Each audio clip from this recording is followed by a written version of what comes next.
ହେଲା ନା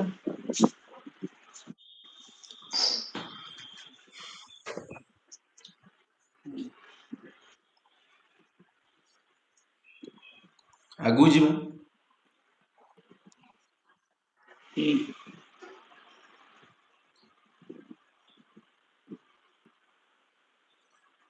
ବାସ୍ ଗୋଟେ ମିନିଟ୍ ଏନର୍ଜି କ୍ୟାଲକୁଲେସନ ଏଟା ଦେଖା ହଉନି ରେ ହଁ ଆସିଲା ଠିକ ଅଛି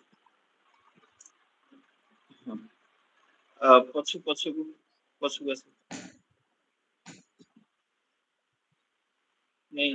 ନାଇଁ ମାନେ ସେଟା ନୁହେଁ ଯୋଉ ଆମର ବଡି ଫ୍ୟାକ୍ଟର ସବୁ କଣ ରହୁଛି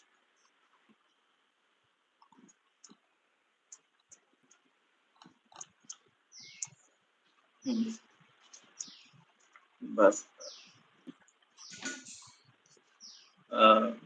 ଦେଖ ଯଦି ବାଲାନ୍ସ ଆମର ସରିଯାଇଥିଲା ସେଇଟା ଖାଲି କ୍ଲୋରାଇଡ ଟା ଆଉ ଦିଟା ମିନେରାଲ୍ସ ରହିଥିଲା ତ ନ୍ୟୁଟ୍ରିସନ ଚାପ୍ଟରରେ ବାଲାନ୍ସ ଡାଏଟ ବି ରହୁଛି ଯେମିତି ଆମର ଦେଇଛି କଣ the balance diet is the intake of appropriate type of adequate amount of food appropriate type of ଯେତିକି quantity ର ଦରକାର ସେ ଜିନିଷଟାକୁ properly ନବାଟା ହଉଛି appropriate right and drink to supply nutrition and energy for the maintenance of body cell tissue organ and to support normal growth and development ଯାହା ଯାହା ଜିନିଷ ହଉଛି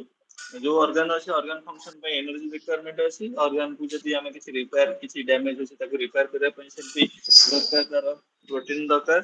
ଆଉ ଗ୍ରୋଥ ଡେଭଲପମେଣ୍ଟ ପାଇଁ ଦରକାର ଗ୍ରୋଥ ହଉଛି ଯୋଉଟା ଭିଜିବଲ ମାନେ ଗୋଡ ହାତ ଯେତେ ହାଇଟ୍ ଯୋଉଟା ହାଇଟ୍ ଆମର ଭିଜିବଲ ହଉଛି ୱିଥ ଯୋଉ ରହୁଛି ଆମ ବଡିଟା ବଢୁଛି କିମ୍ବା ମସଲ ଗ୍ରୋଥ ହଉଛି ଏ ସବୁ ଜିନିଷ ଗ୍ରୋଥ ଡେଭଲପମେଣ୍ଟ କହିଲେ କଣ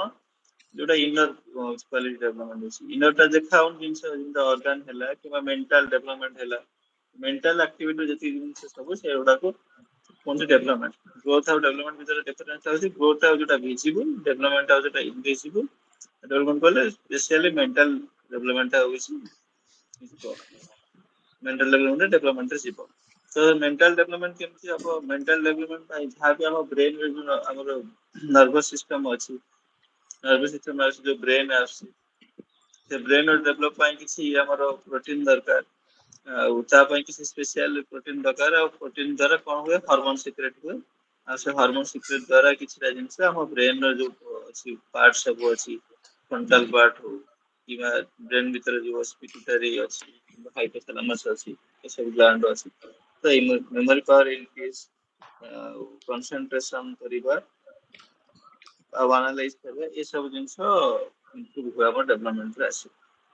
ତ ଫଙ୍କସନ ଅଫ ଡାଏଟ diet ର କଣ balance diet is that contain the proper amount of each nutrients ଯାହା ଦରକାର ଆମ ବଡିରେ ପ୍ରପର ଆମାଉଣ୍ଟ ର କିଛି ନ୍ୟୁଟ୍ରିଏଣ୍ଟ ରହିଲା ତା ଦେହରେ ତାକୁ ଆମେ କହିବା ଗୋଟେ ଗୁଡ ବାଲାନ୍ସ ଡାଏଟ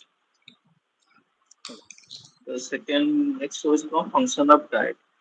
ଡାଏଟ ର କଣ function it provide energy for the various activity of the body provide energy କରୁଛି it help the body to grow and replace worn out tissue ମାନେ ଯୋଉଟା ଆମ ଟିସ୍ୟୁ ଖରାପ ହେଲା ସେଟାକୁ ସେ ବାହାର କରିବ ତା ଯାହାର ଦରକାର ପଡ଼ିଲେ ନ୍ୟୁ ଟିସ୍ୟୁ କ୍ରିଏଟ କରିବ it has been chemical which help to control the body function and protect the body from disease it it has the chemical which help to control the body function ହଁ body function ଟା କରୁଛି and protect the body from disease protect କରୁଛି body disease ରୁ against ଦିନ କିଛି short ହେଲା deficiency କିଛି disease ହଉଛି କେମିକାଲ କଣ କହିଥିଲେ କାଲି ବି ଆମେ ସେ କଥାଟା ଡିସକସ କରିଥିଲେ ଯେ ଯୋଉ କାର୍ବୋହାଇଡ୍ରେଟ ହେଲା କି ଯାହା ରହୁଛି ସବୁ ଜିନିଷ କେମିକାଲ ଉପରେ ଡିପେଣ୍ଡ କରୁଛି ପାଣି ବି ଦେଖୁନା H2O ଦିଟା ହାଇଡ୍ରୋଜେନ ଗୋଟେ ଅକ୍ସିଜେନ ଯାହା ବି ଜିନିଷ କରୁଛନ୍ତି ସେ କେମିକାଲ ଉପରେ ଯାଉଛି ଯୋଉଟା ଆମ ବଡି ନିଡ କରୁଛି ଯୋଉ କେମିକାଲ ଗୋଟେ ମିନିଟ ରୁହ ମୁଁ ମୋ ଲ୍ୟାପଟପ୍ କୁ କନେକ୍ଟ କରିଛି ମୁଁ ଜିନିଷ ଗୁଡା ତମକୁ ଦେଖଉଛି